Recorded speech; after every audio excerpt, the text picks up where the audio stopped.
the equation of sphere OABC is, तब गोले OABC का समीकरण, गोले OABC का समीकरण क्या हो जाएगा बेटा? OABC का समीकरण अभी याद करो, आपने लिखा है पहले, इससे जस्ट पहले वाले अपन ने क्वेश्चन में सॉल्व किया है। A0 0 0 B 0, बस यही तो चेंज था, तो A की जगह अल्फा आ जाएगा। तो क्या आ जाएगी equation? x square y square z square, A की जगह क्या आ जाएगा? Alpha x beta y gamma z equal to 0। ये लीजिए सर, अगर ये हमारे पास गोला है तो इसका केंद्र के निर्देशांक क्या हो जाएंगे? अगर ये हमारे पास गोला है तो इसके केंद्र के निर्देशांक क्या हो जाएंगे? तब गोले 3 के केंद्र के निर्देशांक then coordinate of centre of sphere 3 is, क्या हो जाएंगे बेटा? कोऑर्डिनेट, सेंटर के कोऑर्डिनेट क्या हो जाएंगे बेटा? बताओ। अगर हम FGH माने, F equal to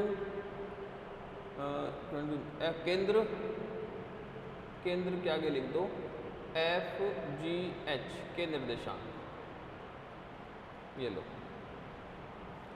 centre FGH of sphere 3। F के निर्देशांक बेटा यहाँ से कंपेयर करके लिखूंगा जनरल इक्वेशन से, 2 का डिवाइड 2 का मल्टीप्लाई करूंगा, माइनस का अल्फा बाई 2, G के कोऑर्डिनेट भी माइनस के बीटा बाई 2 और H का कोऑर्डिनेट माइनस गामा बाई 2, ये लिखूंगा। अब FGH केंद्र के निर्देशांक आ गए बेटा, FGH मतलब केंद्र के हमारे पास क्या आ गए हैं? निर्देशांक आ गए। प्रश्न क्या कह रहा है? केंद्र का बिंदु पथ लेना है, लोकस लेना है आपको, मतलब जनरलाइज करना है। जो आपने FGH माना उसकी जगह क्या होना चाहिए? XYZ, और लोकस कैसा आना चाहिए? ये आना चाहिए लोकस आपका, कैसा आना चाहिए? इस तरीका का लोकस अपने पास आना चाहिए। तो बेटा यहाँ से मैं अल्फा की वैल्यू यहाँ से रिप्लेस कर दूं, माइनस का 2F, बीटा की वैल्यू माइनस का 2G, गामा की वैल्यू माइनस का 2H, और ऑलरेडी नेगेटिव साइन यहाँ पहले से ही आ रहा है, ऑलरेडी नेगेटिव साइन यहाँ पहले से ही आ रहा है, तो ये तो पॉजिटिव हो जाएगा भाई। यहाँ पे इक्वेशन में ऑलरेडी नेगेटिव साइन आ रहा है, तो सेंटर के कोऑर्डिनेट क्या हो जाएंगे? माइनस माइनस प्लस, प्लस और प्लस, तो ये पॉजिटिव आ जाएंगे सारी टर्म्स। यहाँ पर इक्वेशन में पहले से नेगेटिव आ रहा है, सेंटर के कोऑर्डिनेट आप क्या लिखते थे? माइनस यू, माइनस वी और माइनस डब्ल्यू, याद है ना? तो माइनस यू लिखेंगे तो माइनस की वजह से ये क्या हो जाएगा? पॉजिटिव आ जाएगा, इसलिए प्लस साइन आया है। तो ये FGH आ गए हमारे, सॉरी अल्फा बीटा गामा आ गए। अल्फा बीटा गामा की वैल्यूज कहाँ रिप्लेस कर दूं? इक्वेशन 2 में। अल्फा बीटा गामा का मान समीकरण 2 में रखने पर क्या आ जाएगा बेटा? इन इक्वेशन 2, फ्रॉम इक्वेशन 2 क्या आ जाएगा हमारे पास? A/2F, B/2G, C/2H equal to 1। यहाँ से क्या करेंगे? A/F, B/G, C/H और 2 इधर मल्टीप्लाई हो जाएगा। और इस इक्वेशन में क्या कर दोगे बेटा आप? FGH जो आपका केंद्र है उसका क्या ले लोगे आप? लोकस ले लोगे। समझ में आ रही बात? FGH जो अपना ये केंद्र है इसका क्या ले लेंगे? लोकस। अब केंद्र FGH का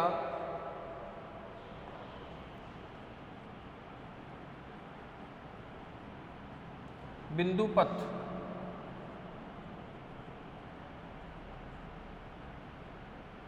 लेने पर।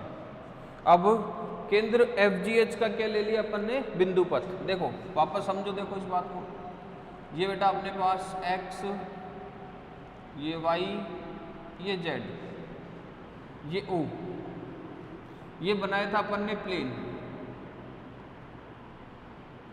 A, B और C। ये लिए थे इनके कोऑर्डिनेट अल्फा 0 0 0 बीटा 0 और C के कोऑर्डिनेट लेते बेटा 0 0 और C सॉरी गामा। ये लिए थे। हमारे को दिया हुआ था कि एक समतल स्थिर बिंदु ABC से गुजरता है, तो मैंने आपको यहाँ समझाया था कि हम x/a, y/b और z/c वाला नहीं ले सकते, क्योंकि अगर इस बिंदु से पास आउट होगा तो 3=1 आ जाता है, जो कि पॉसिबल नहीं है। मतलब कि ये जो निर्देशाक्षों को ABC पर काट रहा है, ये जो निर्देशाक्षों को ABC पर काट रहा है, उसका मतलब ये नहीं है कि A के कोऑर्डिनेट A0 0 आ जाए। ये ABC तो पॉइंट है कोई भी प्लेन पर, ABC तो क्या है बेटा, इस प्लेन पर कोई भी एक बिंदु के निर्देशांक है, स्थिर बिंदु के निर्देशांक है। समझ में आ रही बात। और हमको कैसा गोला चाहिए, ऐसा गोला चाहिए जो इसको ऐसे यहाँ से गुजर रहा हो, कैसे इस तरह से यहाँ से गुजर रहा है, ऐसा गोला अपने को चाहिए। समझ में आ रही बात। अब देखो कि हमने गोले का समीकरण निकाल दिया, OABC से गुजरने वाले गोले का समीकरण ये लिख दिया बेटा, ये रहा। जो अभी इससे जस्ट पहले वाले एग्जाम्पल में अपन ने सॉल्व किया था, जो इससे जस्ट पहले वाले एग्जाम्पल में अपन ने सॉल्व किया था। अब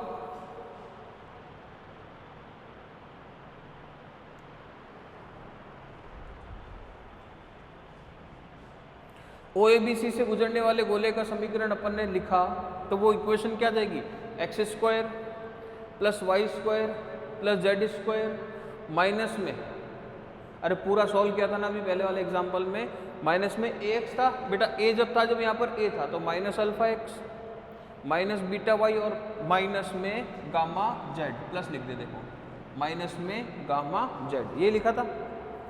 अब हमारे पास गोले की समीकरण आ गई, गोले की समीकरण आ गई, ये लिखा था, देखो सिद्ध करो कि गोला OABC, तो गोला तो निकाल दिया OABC।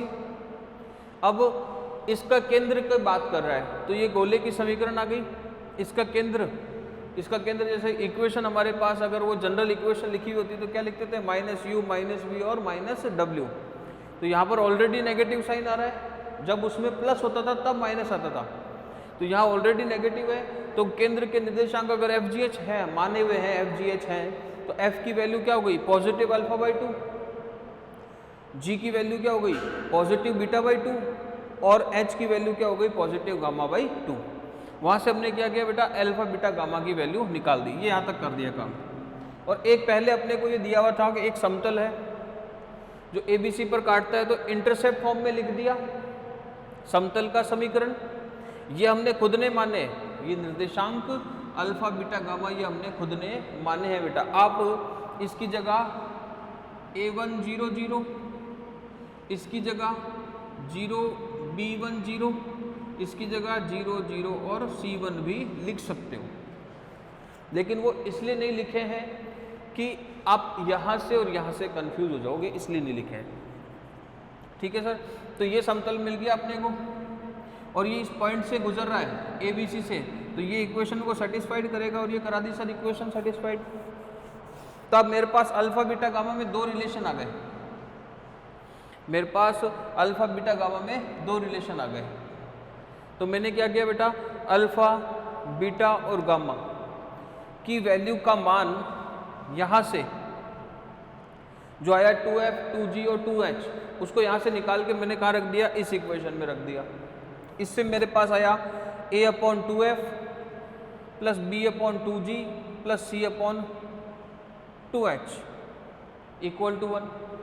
नीचे से 2 कॉमन ले लिया और क्रॉस मल्टीप्लाई करा दिया, तो मिला बेटा a/h a/f b/g और c/h। ठीक है सर। अब अपने को क्या लेना है, अब हमको सर इसका लोकस लेना है, बिंदु पथ।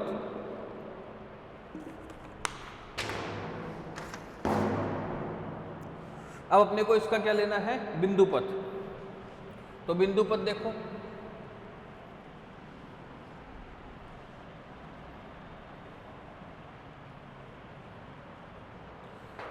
जैसे ये कोई भी समतल, ये कोई भी प्लेन है और इस पर एक पॉइंट ले लिया, मान लिया FGH, और इसका बिंदु पथ लेना है, इसका क्या लेना है, लोकस लेना है। तो लोकस क्या हो जाएगा बेटा, जनरलाइज फॉर्म हो जाएगी, जनरलाइज फॉर्म हो जाएगी। तो ये क्या बन जाएगा, FGH की जगह क्या बन जाएगा, XYZ। तो बिंदु पथ ले लिया, याद रखना बिंदु पथ का मतलब यही है, ठीक है। तो अब क्या करना है, गोले का केंद्र जो है FGH, इसका क्या ले लेना है, बिंदु पथ लेने पर। अब उपरोक्त समीकरण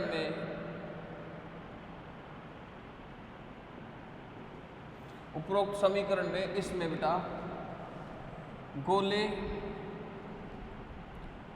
OABC के केंद्र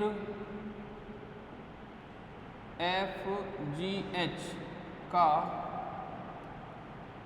बिंदु पथ लेने पर, now on taking locus of center FGH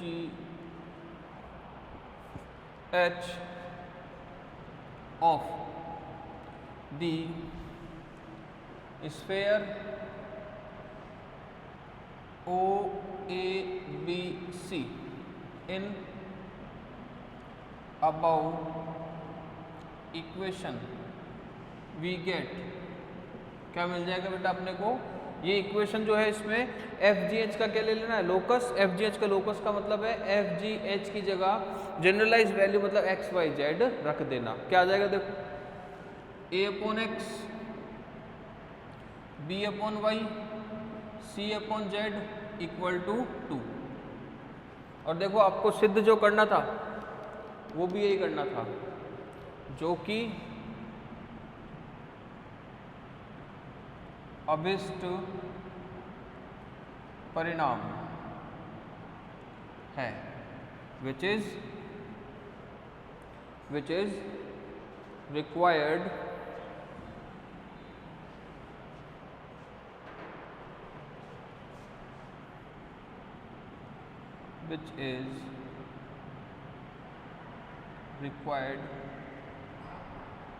result. Note down करो बेटा फटाफट से इसको, नोट डाउन करो बेटा फटाफट से इसको।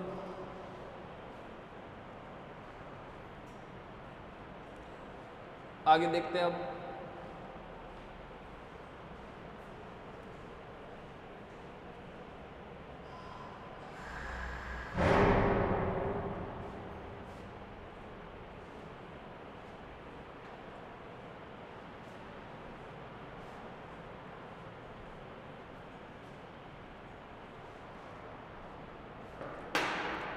आगे देखते हैं। देखो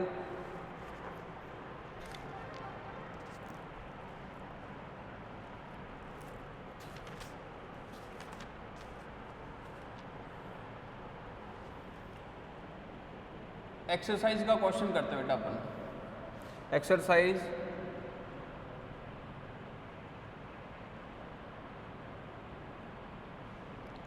सेकंड ए का क्वेश्चन करते हैं अपन।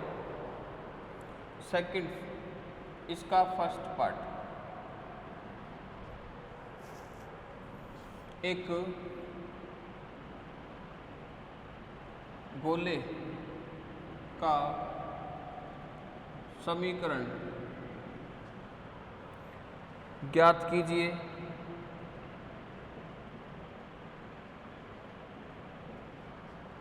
जो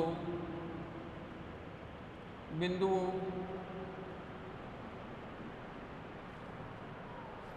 फर्स्ट 1, -3, 4, 1, -5, 2 तथा 1 माइनस 3 0 से गुजरे एवं जिसका केंद्र समतल x plus y plus z equal to 0 पर स्थित है। Find the equation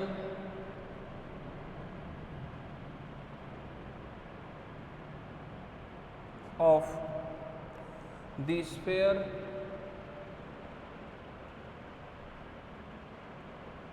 which passes through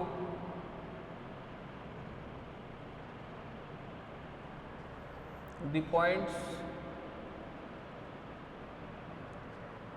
1 minus 3 4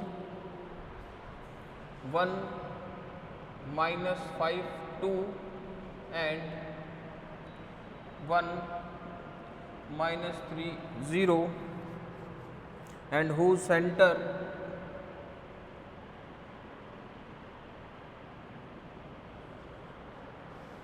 lies on the plane x plus y plus z equal to 0, x plus y plus z equal to 0। तो बेटा इस type के questions को कैसे solve करेंगे अपन?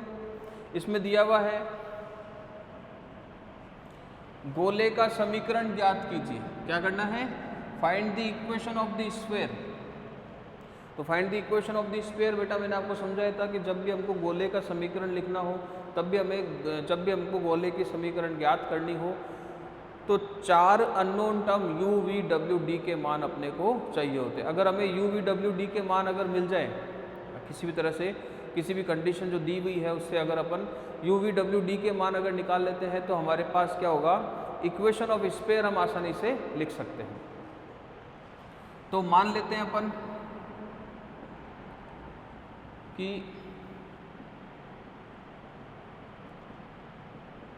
गोले या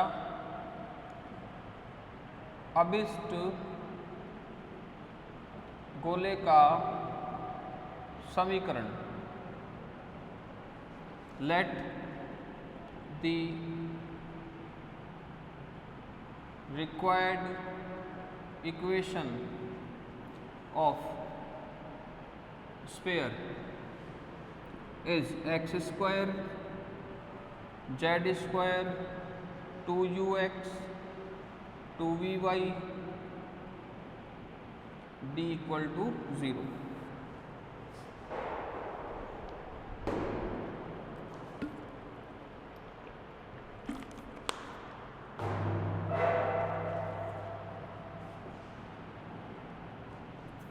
ये मान लिया बेटा अपन ने।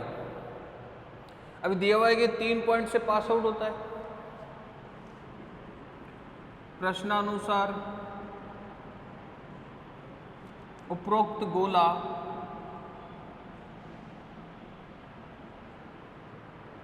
बिंदुओं 1 माइनस 3 4 1 माइनस 5 2 तथा 1 माइनस 3 0 से गुजरता है। According to question the above sphere passing through points 1 minus 3 4 1 minus 5 2 and 1 minus 3 0 therefore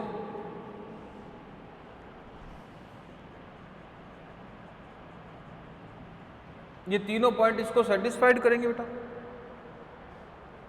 तो तीनों पॉइंट को अपन क्या करते हैं?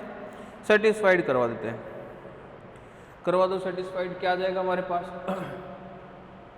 1 का स्क्वायर -3 का स्क्वायर प्लस 4 का square plus 2u1 plus 2v -3 plus 2w4 plus d equal to 0, that is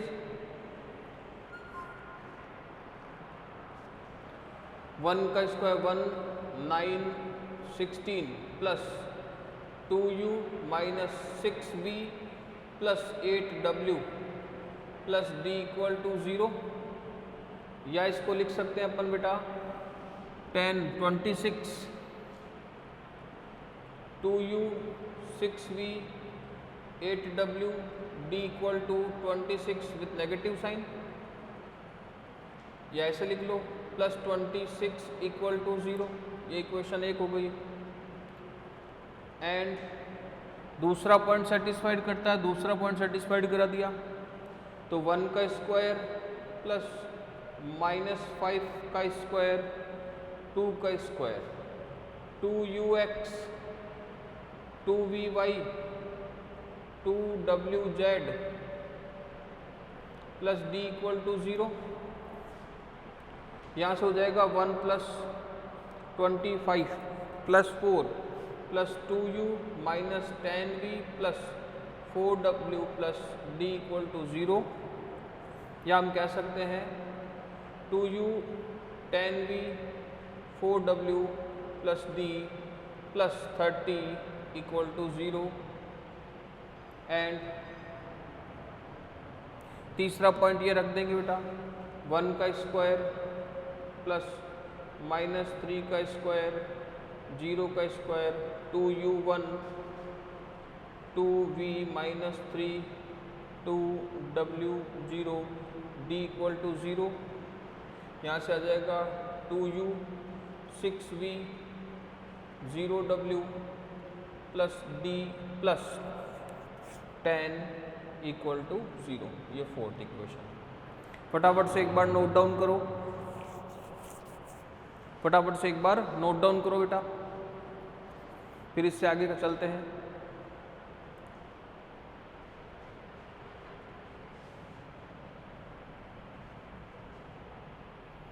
इस गोले का केंद्र